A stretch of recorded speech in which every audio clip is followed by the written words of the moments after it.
I study cognitive science and artificial intelligence. My field examines how humans perceive the world, understand language, form judgments, and how far these processes can be modeled computationally.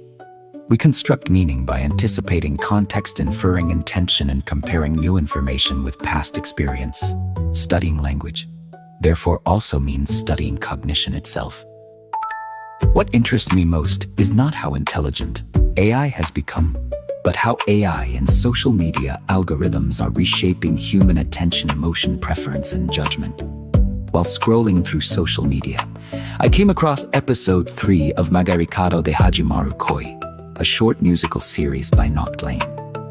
The episode was titled, 君の知らない顔. It was modeled after a Japanese romance anime from the 1980s. On her way home, a girl notices a boy crouching by the roadside petting a cat. He is usually distant and unsmiling, but his expression softens. When she speaks to him, he looks slightly uncomfortable and embarrassed. Then they walk home together. That is all that happens. There is no confession, embrace, dramatic incident, or emotional explosion, and yet I could not look away. The work seemed to reject much of the expression encouraged by contemporary social media. Content today often tries to define an emotion within seconds. This is funny. This is sad. This person is kind.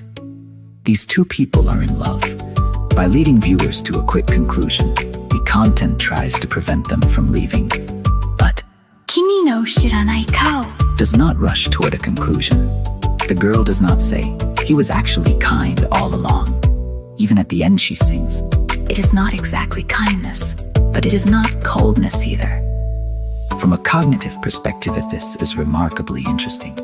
Human beings classify other people quickly. Kind or unkind, safe or dangerous, familiar or distant. Classification reduces cognitive load, but a relationship often begins to change not when a classification succeeds, but when the previous one stops working. The girl already had a model of the boy, distant, cold, and difficult to approach. But his expression, as he pets the cat, does not fit that model. Even so, she does not immediately redefine him as kind or cute.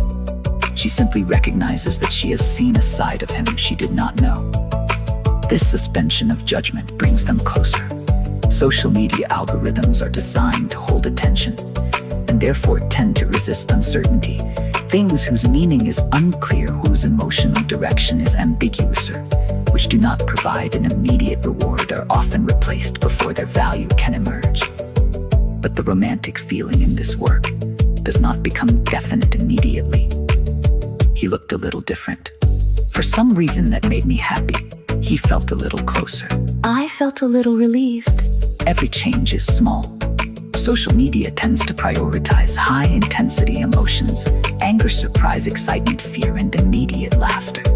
By contrast, this work deals in low-amplitude emotion, a slightly embarrassed expression, a conversation which neither person says very much, a silence that does not feel uncomfortable, the sense that the road home feels slightly different from yesterday.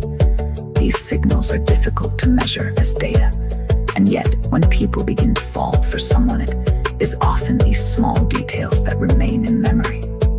This work does not try to seize the viewer's attention. Without close attention, it may appear that nothing is happening. But if you continue watching, you realize that their relationship is unmistakably changing. I would call this an anti-algorithmic romance. It is not a song that directly criticizes social media. The lyrics never mention algorithms.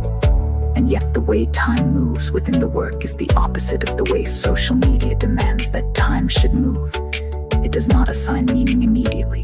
It does not define the emotion immediately. It does not make the romance official immediately. Instead, it asks the viewer to remain with a feeling that has not yet been named. This is where the form of a 1980s Japanese romance anime becomes important. The work is not simply recreating an anime from the 1980s. It uses that form to recreate a way of paying attention that modern people are beginning to lose. Stories once allowed time for emotions to become clear. Scenes in which nothing appeared to happen could still be recognized as moments when a relationship was changing. What modern people are losing is not knowledge of old anime. It is the ability to keep paying attention to something whose meaning has not yet been decided. This work is not optimized for social media. And precisely because of that, it exposes how social media has optimized our cognition. I was not shocked because the work made me nostalgic. I was shocked because it reminded me that I could still notice something as small as a boy petting a cat and a girl finding the courage to speak to him. At the same time, it made me realize that we may be losing the ability to notice such things at all.